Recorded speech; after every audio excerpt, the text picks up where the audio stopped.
میرے نبی تشریف لے جا رہے ہیں، آپ کو آواز آئی یا رسول اللہ، آپ نے یوں دیکھا کوئی نظر نہیں آیا، پھر آواز آئی یا رسول اللہ،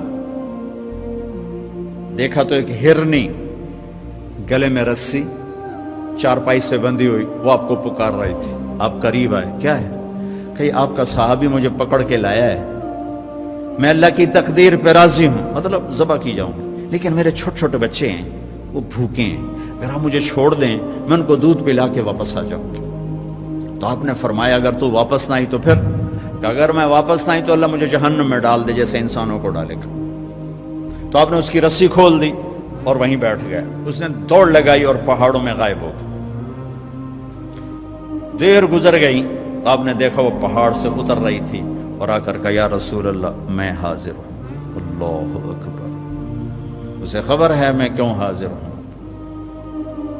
یہ ہمارے فیصل آباد کا بازار والا 10 روپے کے پیچھے وہ جھوٹ بولتا ہے کہ زمین آسمان کانپ اٹھتے ہیں.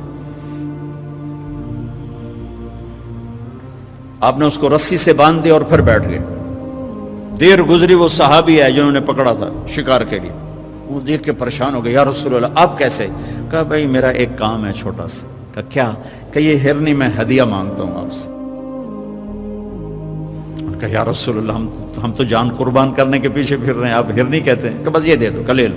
تو آپ نے اس کی رسی گردن سے نکالی، کہ الحق باہلک، جا اپنے بچوں کے پاس چلی جا، سچ نجات دیتا ہے، جھوٹ ہلاک کرتا ہے. میرے بچوں ایک ہرنی جتنی سچائی سیکھ لو، اپنی زندگی سے جھوٹ نکالو اگر اللہ کو پسند آنا چاہتے ہو.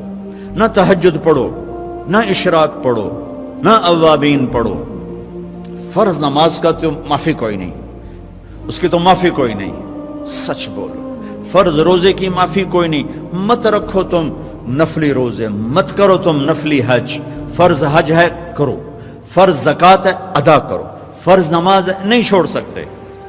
سچ نہ چھوڑو، سچائی نہ چھوڑو. جو قوم جھوٹ اور بددیانت کا شکار ہوتی ہے انہیں دنیا کی کوئی طاقت عزت نہیں دے سکتی، چاہے وہ تہجد گزار ہوں اور چاہے وہ دہریے ہوں.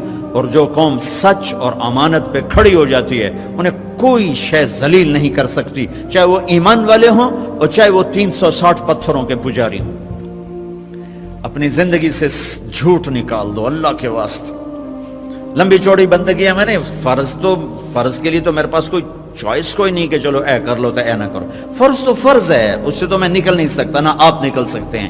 لیکن میرے عزیزو سچے بن جاؤ، سچے بن جاؤ، دیانتدار بن جاؤ، دیانتدار بن جاؤ. جو وقت یونیورسٹی کا ہے اس میں اگر آپ اپنے کام پہ جا رہے ہیں تو یہ آپ بددیانتی ہے. یہ خیانت صرف یہ نہیں کہ تم نے پیسے میں خیانت کی، ٹائم کی خیانت ہے.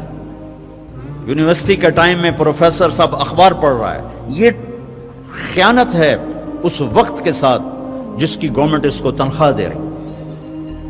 یونیورسٹی کے ٹائم میں وہ حاضریاں لگا کے اور اپنے کام کو جا رہا ہے، یہ خیانت ہے اس ٹائم کے ساتھ جس کی وہ تنخواہ لے رہا ہے. اس کو سرکاری گاڑی ملی ہے، اس کے بچوں کو اسکول چھوڑنے جا رہی ہے، یہ خیانت ہے.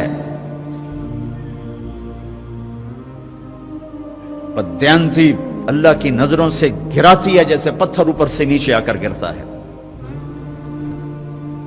اور دیانت آدمی کو لے جاتی ہے 7 آسمان عرشوں تک پہنچا دیتی ہے. دیانتداری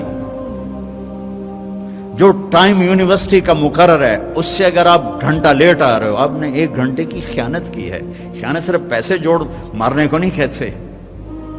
آپ نے بچوں کو پڑھانا ہے، نہیں پڑھایا، تم نے پڑھنا ہے، تم آئے پڑھنے کے لیے، یہاں تم کسی اور کام میں لگے ہو. تم نے ماں باپ سے بھی خیانت کی، اللہ سے بھی خیانت کی، اس یونیورسٹی کے ساتھ خیانت کی. پروفیسر صاحب یونیورسٹی کے ٹائم میں کسی اور کام میں لگا ہوا ہے، یہ خیانت ہے.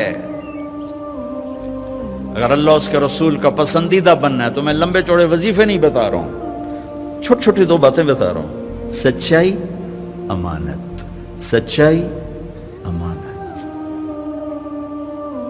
ہمارے ایک بزرگ تھے، وہ ٹیلی فون کے جی ایم ہو کے ریٹائر ہوئے تھے، وہ تبلیغ کے بھی امیر تھے. جب وہ دفتر میں آتے تھے تو تبلیغ کا ایک بول نہیں بولتے تھے کہ بھائی یہ تنخواہ میں ٹیلی فون کی خدمت کی لیتا ہوں، یہاں کوئی تبلیغ کی بات نہیں ہوگی.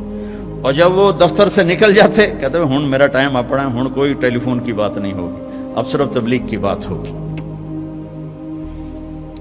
میرے بچوں، بددیانتی نے ہمیں زیرو کر دیا ہے۔